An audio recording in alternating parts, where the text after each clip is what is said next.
Hi guys, I thought it might be wise to prepare just a little sketch explaining the difference between the stacked walls, which have been the source of some difficulty on H Street because apparently people working on the project were inverting them and not using them correctly, and they're by nature they're a little bit confusing to use. So I'm going to illustrate why I think we might be able to simply work with what I'm going to call a composite wall type by creating multiple layers in the same wall and then varying the vertical division between those layers. So if I select, I don't think it's necessary to go to this section drawing. Let's to the plan drawing. Let's just look at these in sections. So these are the walls that are in the 300C Street model. Now, here's a copy of that same wall, and if I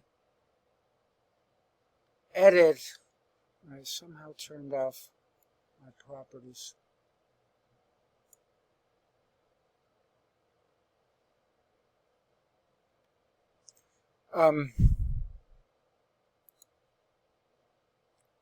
If I invoke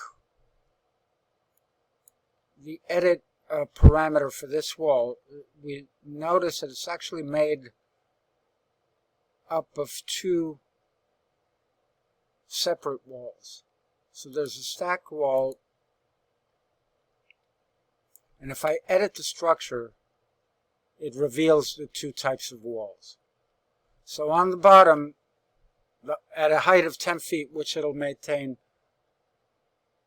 and an offset of 4 5/8, the thickness of the brick shelf, we have our foundation wall, and above we have the brick plus the foundation wall.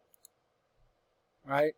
So that's what the wall looks like. And I can vary the height of the wall that simply wants to be foundation. So this forces us to maintain inside face of wall and then keep track of what the perimeter is on the outside. I think a simpler solution would be to create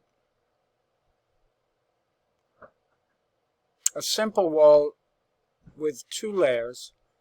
I'm calling this vertical variant, whatever, it doesn't matter. And if I go into edit type, let me explain how it works.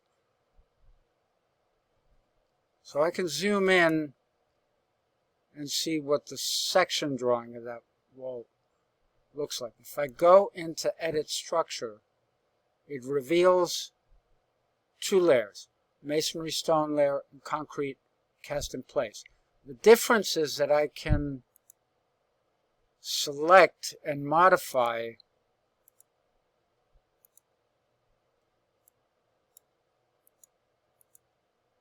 the regions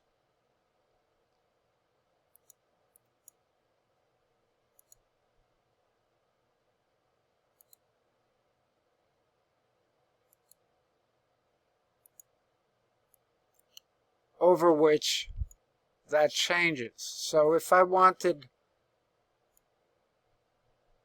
the wall to start, instead of 5 feet, at 6 or 8 feet, I can change it here. So that allows me to maintain the same wall thickness, but vary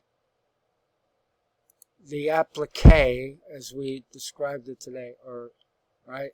So if we have some kind of stone and only 3 inches, we would describe it here.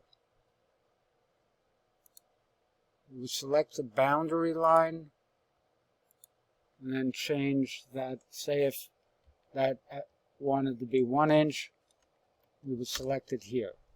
I think this is going to be a more reasonable solution because the overall wall thickness is going to be the same,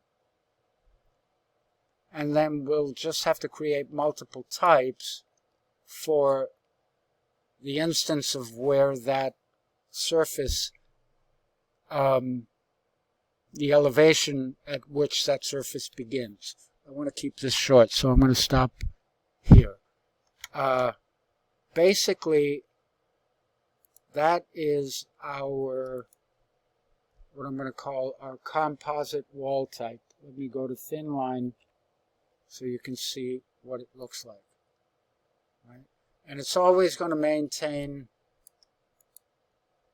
a starting point no matter what the height of that wall. So if I vary the starting location of that wall, it's going to keep 8 feet between it and when the surface split face material starts.